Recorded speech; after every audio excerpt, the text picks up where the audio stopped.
Hi, everybody. It's Ashleigh Banfield. Welcome to Drop Dead Serious bonus episode. I told you I do these crazy bonus episodes. And I've got one on Lori Vallow Daybell. I like to say this is Lori Vallow Daybell week. I actually don't like to say it, but I will say it. And the reason I said that is because she walked into court today and she really looked as though this was her show.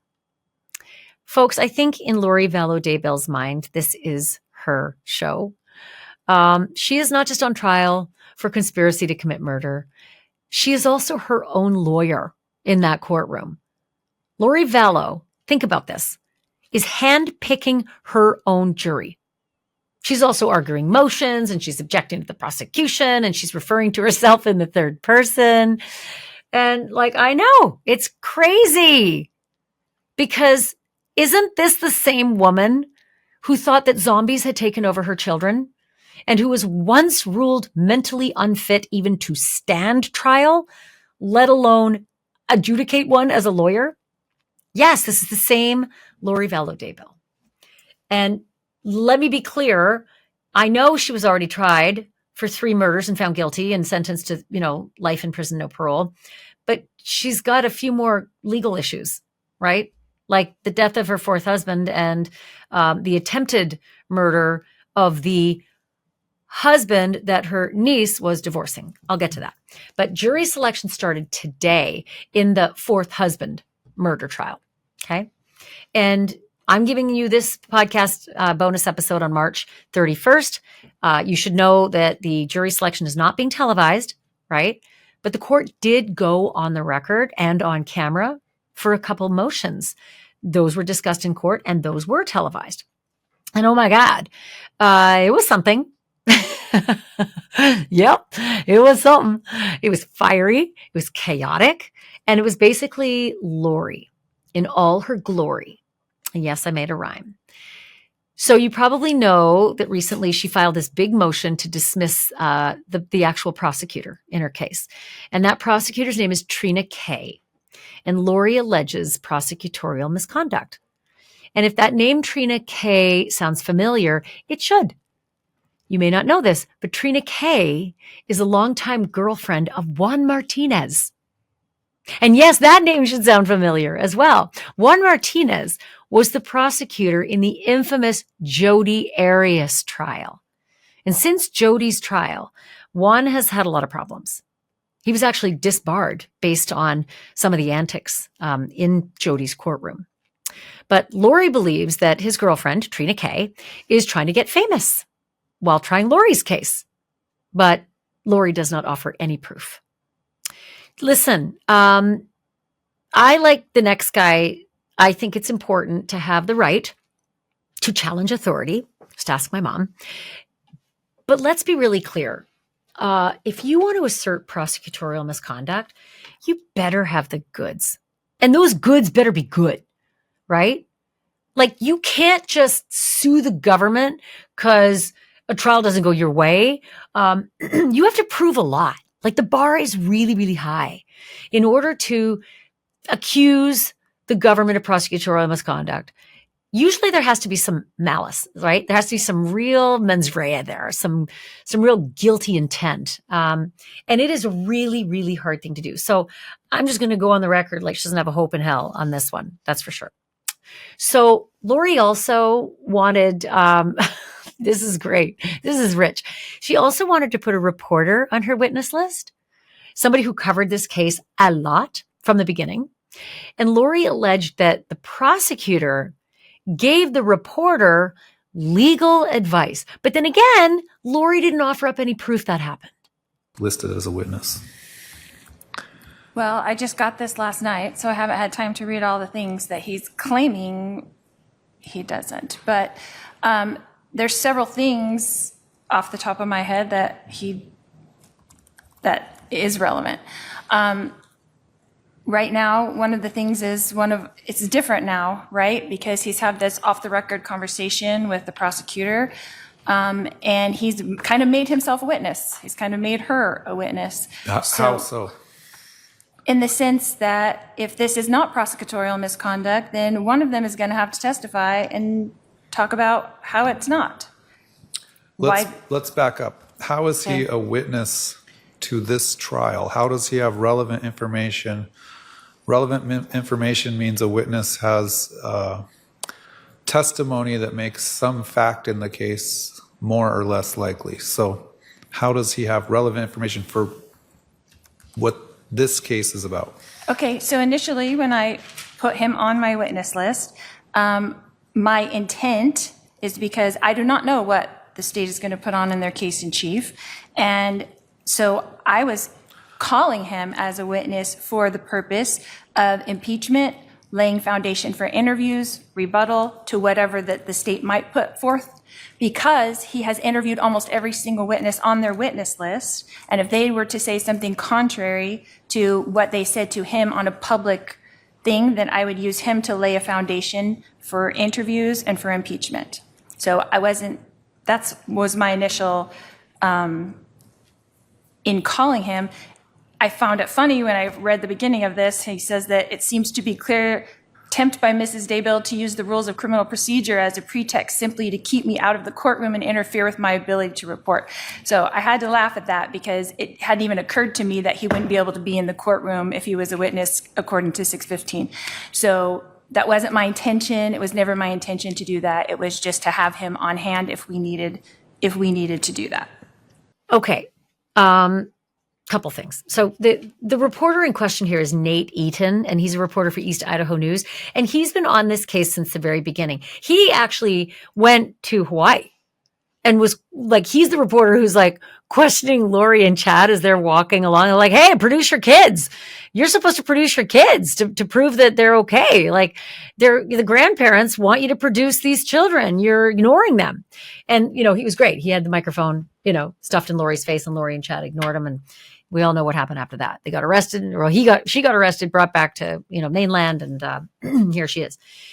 So what's fascinating is that Nate Eaton and the East Idaho News had to actually put in a response last week to this motion to have him on the witness list, because as you probably know, if you're true crime fans, if you are on a witness list, oftentimes you may not be in the courtroom until after your testimony has happened, because they don't want your testimony influenced by things that you're hearing all the way along in the trial. There are some exceptions to that. If you're like the family member or loved one of the accused, or family member or loved one of the defendant, a lot of times you can be in the courtroom, even if you're a witness. But generally speaking, witnesses can't sit through trials until after they're done. And even when they're done, they can be recalled. So they don't have the automatic right, to sit in court. So Nate Eaton is a reporter on this case, and he can't, for his profession, be barred from sitting in that courtroom because this is his story. And he, in his response, said, I call bullshit on Lori Vallow. I think she's just trying to get me kicked out of the courtroom by putting me on the witness list. I was really interested in her response because either she's a really, really good actress, or that was kind of genuine. She's not a lawyer, right, by trade. So she said, I didn't even think of that. I think she called it Rule 613. I'm not sure if I got it right. But it was interesting to hear her response when she said, I wasn't even thinking that when I wanted to have him handy in order to be asked, in order to be able to ask him questions. But listen, I'm not going to put it past her because I think she's scheming and conniving, and she's a murderer. And I say that without risk of, affecting jurisprudence, because she is a murderer thrice over. She's serving life, no parole for murdering her own children and the wife of the dude that she wanted to marry, which she did a couple of weeks after the murder of that wife. So, I think she impugns herself just by showing up, basically. So, okay, let's move on.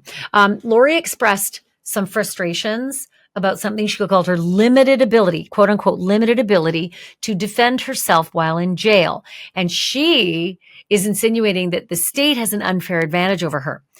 Yes. So let's play the clip and we'll talk about it in a second. Everyone I've spoken with has not been subpoenaed. All right. Your Honor, our subpoenas are with OPDS right now, and they should be being issued currently.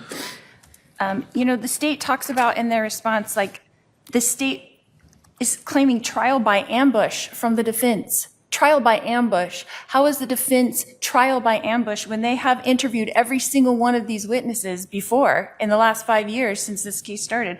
They've interviewed every single person that has been on there. They have written, transcripted interviews and video interviews of all of these people. And so how they are relevant, these witnesses will testify if and when they are needed to add additional facts or fill in the blanks that the state will no doubt leave out in their case in chief, and they'll be called accordingly. I need them to lay perhaps foundations for evidence presented by the state. The same with Lonnie Dorkin. I need his testimony will be required if and when it's necessary to rebut digital information that the state will bring forward during trial.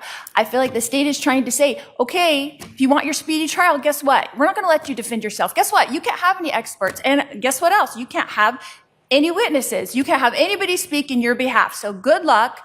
Have a nice day. All right. Well, that's why attorneys sometimes take a long time to prepare for a trial, because they need to give notice of what all the testimony their witnesses are going to give. They need their experts to prepare reports. That's why your prior attorneys and your current attorneys were asking for more time to prepare the case. So you can't really have it both ways, that you want your speedy trial rights, but you don't want to give notice to the other side of what your evidence is. I don't not want to give notice to the other side with the limitations at the incarcerated state where I am, and the limitations with OPDS of getting Lonnie Dorkin late in the game that they did. I've done everything in my power as a defendant to prepare the state and to give over everything that I could do within my power, with the limitations that I am an incarcerated person at this maximum security prison jail. So when you say... And I shouldn't be able to represent myself because of that fact? That negates my constitutional right? I didn't say that. All right. I said that sometimes there are reasons to not go forward to trial as fast as you want. Okay, so much to unpack there. That was a very patient judge explaining to Ms. Vallow Daybell. That's why your prior lawyers were trying to get more time to do lawyer work. Lawyer work is hard, and it is arcane.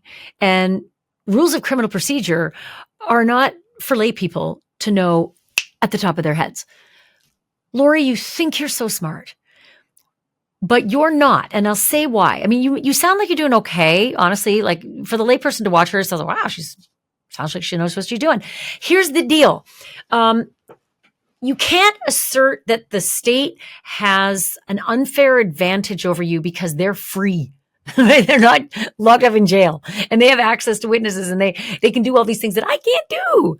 Because, Lori, you chose to kill people. And you got spanked. It's why you're in jail. It's why you're in prison. And prison's hard.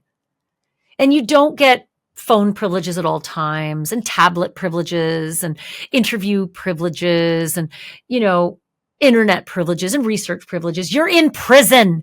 Your rights have been taken away from you because you killed people, children. So you don't have all of the resources and time and access that people on the outside would, like lawyers, which is why maybe you shouldn't be representing yourself. If you're so smart, how about the 30,000-foot view of what you're doing? You clearly don't get it, because you're making these ridiculous arguments to a judge who has to teach you basics from the bench. Okay. So it isn't a secret that Lori has been super feisty during a lot of these pretrial hearings. But how far is this lady going to go, especially when it comes to addressing the bench? Is she going to push this judge to the edge? Because he's been really patient, like I said. In this next clip, Lori was arguing her motion to dismiss the case because the prosecution requested communications that she had with her appellate attorney on her prison tablet, which I will admit, it does sound really weird to me, right? You should be able to have privileged communications with any attorney that you communicate with. I would imagine that unless she was having a 3-way conversation on that prison tablet, maybe that would break privilege. But listen to the clip. Because I don't have the option of not providing them to her since they have been obtained. I think if you apply the case law in this, the defendant cannot meet her burden to show that there's any legal advice in these messages. There's no privilege in them. The messages are asking to set up times to call and to speak. Are the 3, I think it's 3 messages that you included in your response, are those all the messages? No, Your Honor, there are other messages, and we do say the tablet messages between Ms. Daybell and Mr. Jerem do not end on December 28th. They continue. And there is privileged information on them going forward. And the state is basically testifying for my attorney now. She just testified for my attorney that he understood that that these were not privileged communications. Where does she understand that where is she testifying for my attorney? Well, I think because of the context of the messages say, I'm trying to schedule a time and I'm trying to set up a confidential line, meaning That was this before. is not confidential. That's right. He said it wasn't confidential before MCSO gave him a letter saying your phone number is now confidential. Your phone number now has. Okay, I'm not going to keep rehashing this with you. The fact that he's using different IP addresses and not messaging through the actual phone number that's protected, I think is part of the problem. So if he's not using the program correctly, that's an issue you need to take up with your attorney. How is he using it incorrectly? I just told you. He's not messaging through the phone number. He's using different IP How addresses. can you message other than the phone number? I don't understand that. I don't understand that either, but if it was from the phone number and it's for his cell phone, for example, it would be the same IP address for each communication. There's like 4 or 5 IP addresses. Where are the IP addresses coming from? They're given to you by the state? They're right there listed on the messages. I'm just saying, where are they obtaining those from? From your attorney's messages to you? From MCSO? Yeah. Did they get IP addresses for every single person of every single message communication on the text from MCSO? Well, it's listed on the messages, so I assume so. It says Craig Durham, and then under it is the IP address from the device that's being used. Okay, and then Ms. K is reading all of these messages and they're not privileged. Is that what you're coming to? They're not privileged if you're not using the program or your attorney's not using the program correctly. Okay, they're still not going to be allowed to use any of these messages. What I'm saying is they're inadvertent disclosure by MCSO because someone's not using the program correctly doesn't mean that they had bad faith in how they got them. They made How is he using it incorrectly? I don't know how else to explain it to you. I've told you 5 different times now. So he's not messaging with the phone number. He's messaging from different IP addresses. Okay, can I ask if these messages are being disseminated anywhere to Idaho, to the prosecutors in Idaho? Because that's definitely affecting my appeal if that's the case. I don't know. Have not been sent to anyone other than the defendant, Your Honor. All right. Can you hear my exasperation? Okay.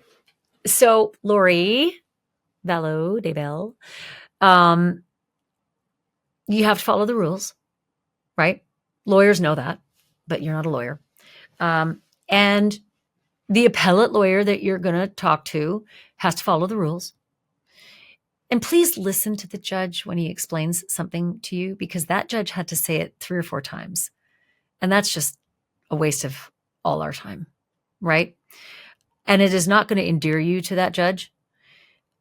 Inadvertent, the definition is it was unintentional. And had you followed the proper protocols for having privileged conversations with your lawyer, there would have been no inadvertent seeing of your messages by the state. Wouldn't have been a problem. Instead, we have this yammering on and on because you don't know what you're doing. So for those out there who are listening to the clip, it's probably clear to you, if it wasn't to Lori Vallow Daybell, that the state saw some messages between her and her appellate attorney, and they did the right thing. They turned them over to the court. And Lori freaked out because the state saw my privileged communications with my lawyer. Anyway, the state did tell her, no, dear, it was inadvertent. We are not using them.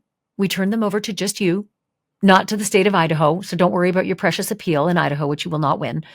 But that's where we're at, folks, with Lori Daybell trying, as she might, to be a lawyer. Newsflash, Lori Vallow Daybell. Just because you were a murder defendant does not make you a lawyer. There's an old expression, and it's almost like a palindrome. It can go backwards or forwards, but a lawyer who represents themselves as a fool for a client, you know? And that's the truth, no matter what. Even lawyers who go on trial get lawyers. There's a reason. Sometimes stuff goes by so quickly, you know, when you're actually at trial, it is hard to catch it, to put it on the record so that you have something in case you want to appeal. You can't appeal something unless you put it on the record. And a great example of that is like hearsay. There should be entire years dedicated in law school to hearsay. It is so hard to catch it, you know, for the layman's ear to catch what real hearsay is when testimony is just cooking. I worked at Court TV for 5 years and I still struggle to catch hearsay in the act. I get it sometimes, but lawyers do what they do because they are practiced at the art. They have the 10,000 hours and they can do it. And if you're preparing for trial, you get one show, right? And when it's show time, you got to be ready. You got to know what's ahead. You've got to troubleshoot. And I am just telling you right now, this is going to be a hell of a show. Because Lori Vallow Daybell, you are not a lawyer. All right, folks, that is it for this episode of Drop Dead Serious. If you are as hooked on this case as I am, make sure that you're subscribed so that you don't miss an update. And all the bonus episodes, I do those all the time. I drop them all the time. And if you're subscribed, you will get them. We have a lot more of these updates coming as this trial unfolds. So make sure you stick around, like, subscribe, comment, tell me that you love or hate my ponytail. I don't care. But I do love to hear even the negative. And I want to hear what you think about cases that we're covering and cases you'd like me to cover. I'm Ashleigh Banfield, everybody, and thank you so much for listening. And please remember this. The truth isn't just serious. It's drop dead serious.